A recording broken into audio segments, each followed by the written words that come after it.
Hello et bienvenue chez La Dame de Cœur, le podcast où je te partage l'art d'aimer la vie.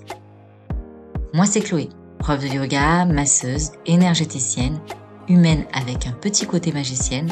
Je te propose plein d'outils pour prendre conscience de tes potentiels et révéler ta magie. Ici, je te propose des pistes et des sujets de réflexion pour élargir tes horizons et t'encourager à insuffler la vie, tes projets et aspirations.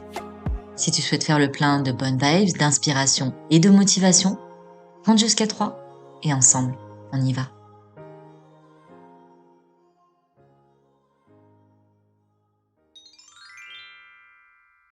Et bonjour chère douée, cette semaine j'avais envie qu'on parle d'un sujet qu'on laisse trop souvent de côté, la tristesse. Parce qu'en prenant le bien-être, le good mood à tout va, on oublie parfois, et même trop souvent, de laisser place à la tristesse. Alors que la tristesse, elle a sa place, et elle est même légitime. Combien de fois on essaye de l'évincer, de l'effacer sous une tonne d'activité, de l'étouffer? Alors bien sûr, je te parle pas ici de la laisser s'installer définitivement, tes jours pourraient alors se transformer en jours gris, et ça arrive déjà à beaucoup trop de gens. Ce que je te propose, c'est de lui laisser le droit d'exister. Parce que la tristesse, c'est pas une émotion négative, c'est juste une émotion.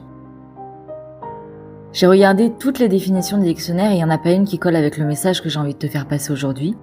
Alors, je vais tenter par mes mots de t'expliquer. Souvent, on est triste parce que quelque chose se finit. Une situation, une relation. Et parfois même, c'est pas nous qui le choisissons. Mais en fait, c'est ok d'être triste. C'est ok d'avoir aimé tellement ce qui a été là, d'avoir le cœur qui fait mal parce qu'aujourd'hui, ça a disparu ou que c'est différent. Il y a une différence notable entre laisser la tristesse nous envahir et prendre le pas sur tout le reste, parce que c'est pas parce que quelque chose se finit que notre vie entière se finit, loin de là.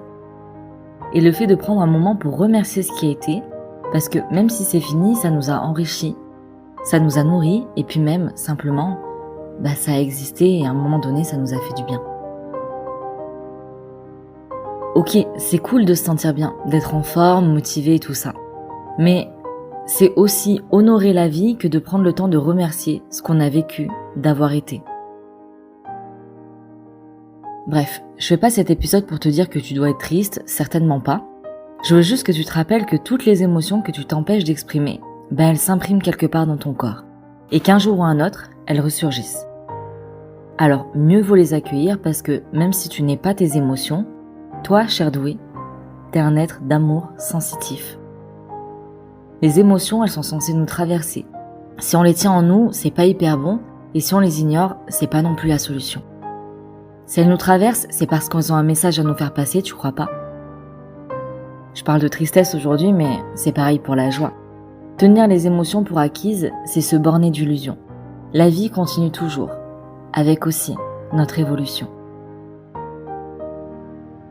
Ce qui peut cependant devenir périn, c'est notre attitude face à ce que nous vivons. Accepter nos émotions, nos cycles. Parce que finalement, ce qui nous fait souffrir le plus, c'est notre volonté de toujours vouloir tout contrôler. Rappelle-toi que nos émotions, c'est de l'énergie qui nous met en mouvement.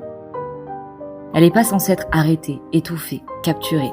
C'est pas quelque chose qui est censé être permanent, linéaire ou toujours égal. C'est en regardant le message qu'elle nous délivre que nous pouvons alors tout en apprendre.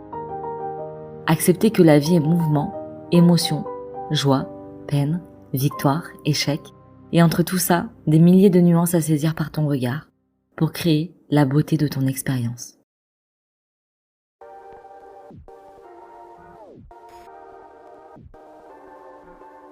Et voilà, c'est déjà la fin de cet épisode, j'espère qu'il t'aura plu et surtout qu'il t'aura inspiré.